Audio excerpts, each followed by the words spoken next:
Hello again everyone. Been too long since I did a good utility mod tutorial. SPID is a utility / mod created by the legendary Power of 3, who also created such things as Strange Runes, Base Object Swapper, Power of 3's tweaks, and oh yeah, the Papyrus extender, the thing that allows a lot of other mods to be possible. SPID is used to distribute spells, perks, items, and shouts, hence the name, via INI files. And though it has a low barrier to entry, it can be powerful when used to its full potential. This can give NPCs more flavor from the mods you download. They can get more abilities and spells. They can even get shouts. I downloaded Shouty People and gave Nord NPCs a 2% chance to get Unrelenting Force and a couple of others.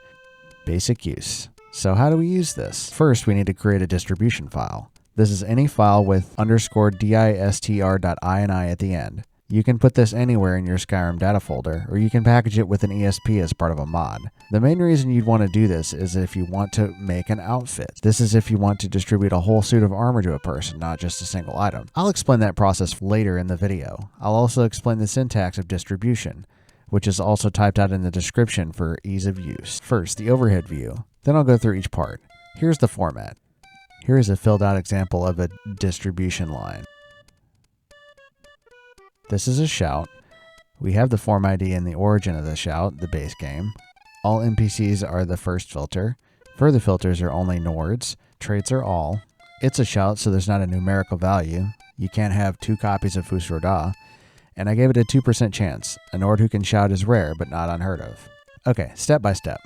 Type. You have the following options: Spell Perk Item Shout, Lev Spell, Package, Outfit, Keyword, Death Item, Faction, Sleep Outfit, and Skin. That's a lot. As you can see, this tool has a wide range of possibilities, and I'll cover the less obvious ones at the end. Item. To get the form ID, open up Xedit. Go to the mod the item comes from and find the item. The column to the left will list items by form ID, which is what we want right here.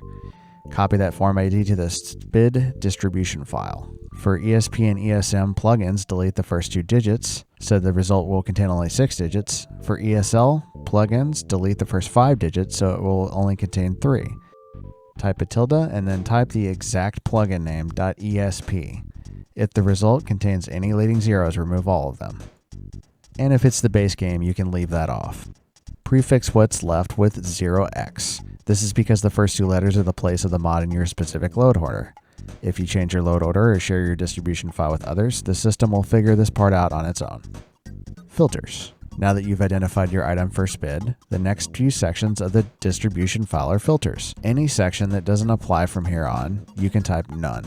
And before we go on, I need to talk about pattern matching. If you just type out each filter, it only allows actors of those types to have it. That's obvious. If you put commas between multiples, they need to match anything on your list. If you put pluses between them, they need to match all the things on your list. Minuses can exclude, for example, actor type NPC, minus Nazim would allow everybody except Nazim to get the item. An asterisk can wildcard. For example, asterisk Draugr would affect everything with Draugr in their name, such as Draugr Deathlord, Draugr Mage, etc. The first filter is string filters and go by editor ID or actor name.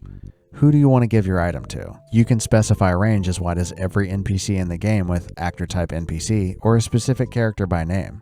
The next section is form filters, which, you guessed it, use form IDs, but only from the specific following types: faction, class, combat style, race, outfit, NPC, spell, voice type, and form list. For example, bandit faction is 1BCC0. The next filter is requirements. This filter is based on an NPC's level or their skill level. For example, if you only want to distribute the Lightfoot perk to NPCs that have a sneak higher than 50 and a level higher than 20, you would do the following. The syntax is level, comma, the number designated into skill type, and then the skill level in parentheses. You can also do this in a range, if you wanted to, by putting a slash in the first part for level or in the parentheses for skill. Next, traits. There are only a few: male or female, unique, summonable, and child, separated by slashes. Next section is if they get distributed, how many copies do they get? This really only affects items, so you can give an NPC 100 septums, but not 100 entries into the bandit faction. If not an item, type none. Last is the percent chance for this to occur from 1 to 100. In my original example, I gave Nords a 2% chance to get Unrelenting Force, so even the Bandit Nords have a chance at greatness. Other types. Spell Perk Item and Shout are obvious. And some of these I'm not 100% on, but a lot of them you won't be using unless you're a modder anyway. Here are less obvious types. Death Item spawns an item on an enemy when it dies, so this is a loot filler. You can give your target 100 more septims than normal when the player kills it, for example. Faction adds a new faction to an NPC, fairly obvious. You can give Ysolda the Job Innkeeper faction, like she dreams of when she buys the Bannered Mare someday. This is also an easy way to give more NPCs the marriageable faction.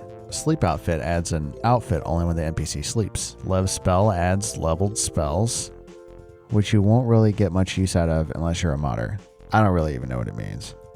Package is a way to distribute AI packages to NPCs. Not many will get use out of this. Skin is a way to distribute skin textures to various types of NPCs. The mod Racial Skin Variants uses it, giving a different skin type for each race. Keyword distributes keywords, obviously. Keywords are like groupings for NPCs and items that are included in the base game. This is a galaxy brain move right here because it allows you to create new groups.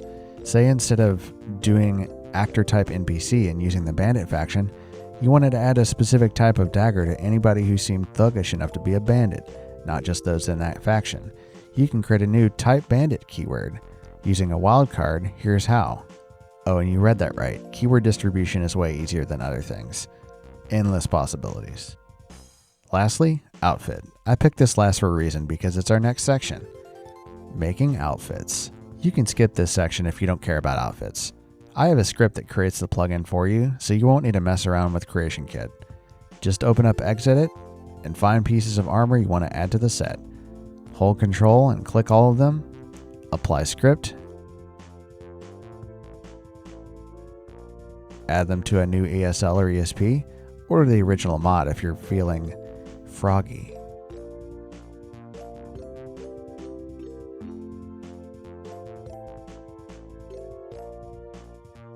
Close it and save it.